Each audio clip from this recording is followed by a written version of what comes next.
Hello class, my name is Sierra Jackson and I will be doing my presentation about feminist differences in Mexico. So the history of feminism in Mexico. So during the Mexican Revolution, the trajectory of women's rights involvement has changed a little bit, and it also inspired the emergence of feminism as a movement, a collective movement in Mexico. And during the revolution, since men were going off to the wars, women had to take jobs that were traditionally held by men. And also, women also even fought alongside them in the war as well. However, when the war ended, women were back to societal standards of what women do in society. So they weren't doing as much jobs that men did because the Revolutionary War ended. But in 1915, Mexican women attained the right to divorce their spouses, so they have the right to divorce. And then during the 1970s, the feminist movement has collabed with socialist and Marxist movements to organize some protests. And in the 2000s, abortion rights became legal in the states of Mexico City and Oaxaca. But I believe there are still some cities in Mexico that are still fighting for some abortion rights today. So the first Mexican artist I'm going to talk about is, of course, the icon herself, Frida Kahlo.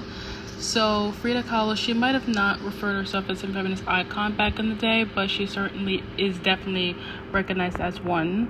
And during the 1900s, women were expected to be housewives, but Frida went against that, and she attended a co-educational school so she can get her education.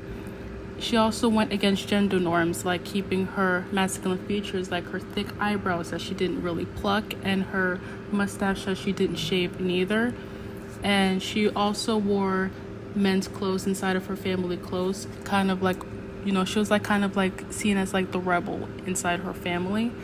And she also really explores with real life intimate female experiences into her artwork as well.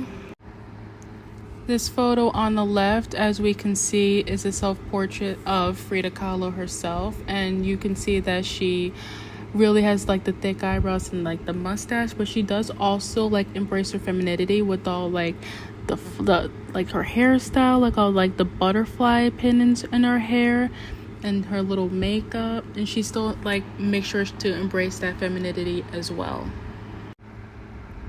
So this photo in the right is another portrait of Frida Kahlo herself. She is inside Henry Ford Hospital, and here it really depicts all the the trauma that she has went through without her life. She actually had polio at the age of 6, and she also suffered a car accident at the age of 18, and it left her to be able to not have children anymore. And as soon as she started to paint when she was bedridden months after the accident. And here you can really see how she depicts herself with stuff that she really went through in life and everything. She is really exploring her real life intimate female experiences, not being able to have children anymore. It really is rough. Here is the second artist that I'll be analyzing today, which is Leonora Carrington.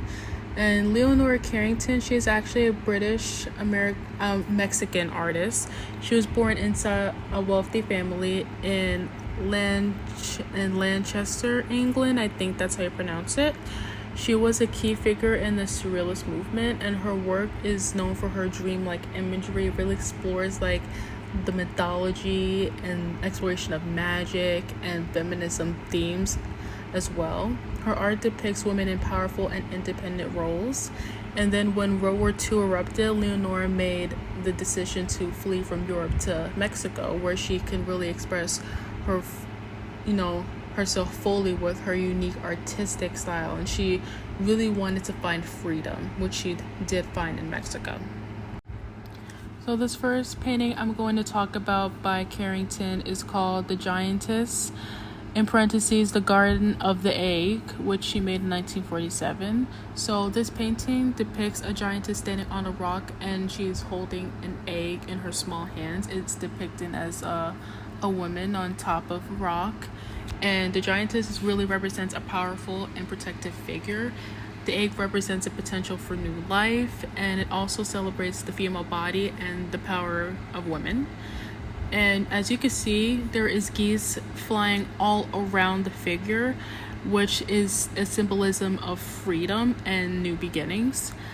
And the painting is overall just a powerful image and the power of women, which Leonardo really likes to express within her artwork.